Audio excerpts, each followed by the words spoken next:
안녕하십니까. 썰레발TV 썰파입니다. 오늘은 107번째 썰레발로 중국 여행 5탄입니다.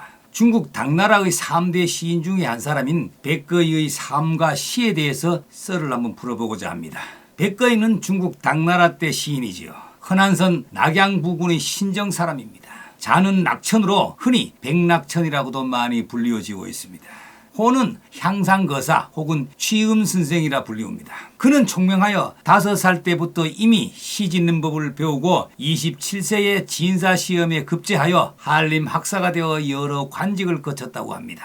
58세가 되던 해에 시와 술과 검은고를 삼우로 삼아 취음선생이란 호를 썼다고 합니다.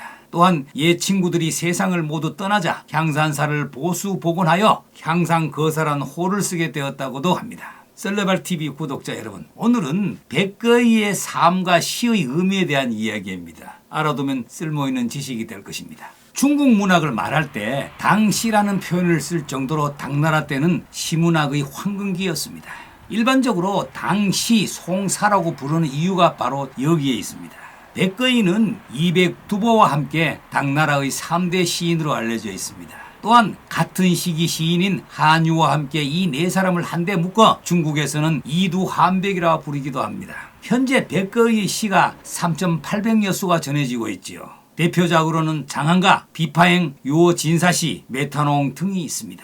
특히 장한가가 많은 사람들에게 오랫동안 사랑받고 있는 이유가 있지요. 천하절색 양귀비와 당현종 간의 애정 실화로서 그 묘사가 그림같이 세밀하고 절묘하며 한편의 드라마를 보는 것 같이 쓰여졌기 때문입니다.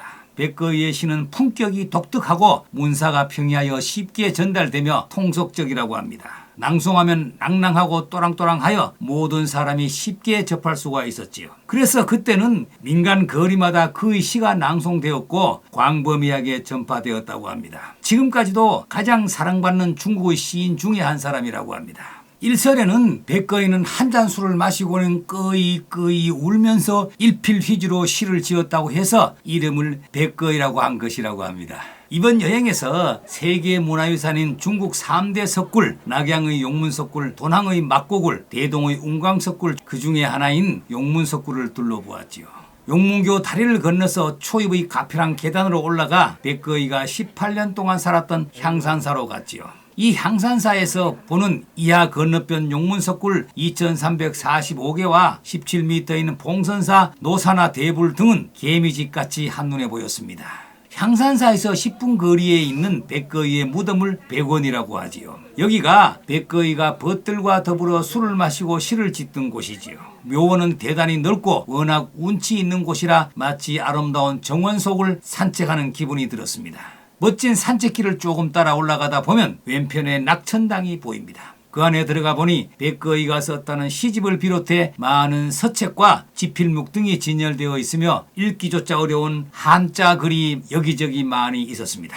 낙천당 한가운데는 한 배곡으로 만들어진 백거이의 좌상이 매우 인상적이었습니다. 평소 그가 즐겼다는 자세로 바위 위에 앉아 있었지요. 낙천당 안에서 신창호 교수님의 양해를 얻어 제가 평소 익히 좋아하던 백거이의 대주라는 시를 읊을 기회를 얻었습니다. 와우각상 쟁하사 달팽이 뿔 위에서 무슨 일을 다투나 석화광중 기차신 부싯돌 번쩍이는 찰나에 몸을 맡기네. 수부수빈 차완락 부유한 대로 가난한 대로 잠시나마 즐거우니 불괴 구소 시치인 입을 벌려 크게 웃지 않으면 그대는 바보로세. 백거이는 술잔을 마주하며라는 이 시에서 좁디 좁은 공간에서 하찮은 일로 아등바등 다투면서 사는 것이 험하고 더드는 인생이다. 돌아보면 인생의 삶이란 부싯돌이 번쩍하고 지나가는 찰나의 순간에 지나지 않는다. 부유하면 부유한 대로 가난하면 가난한 대로 매 순간 삶을 오롯이 즐겨야 한다. 100년도 채우지 못할 속절없는 인생에서 사람들은 천년의 근심을 안고 살아간다. 입을 벌리고 하하하 크게 웃지 않으면 그대는 바로 바보로다 하는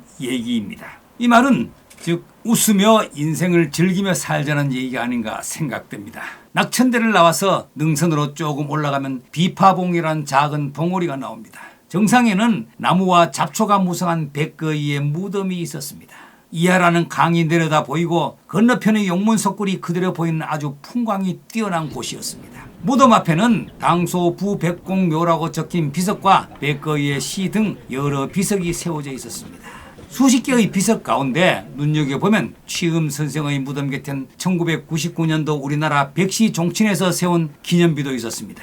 오늘은 백거이의 삶과 시에 대해서 살펴보았습니다. 구독과 좋아요는 더 좋은 셀레발 TV를 만드는 데 큰 힘이 됩니다. 감사합니다.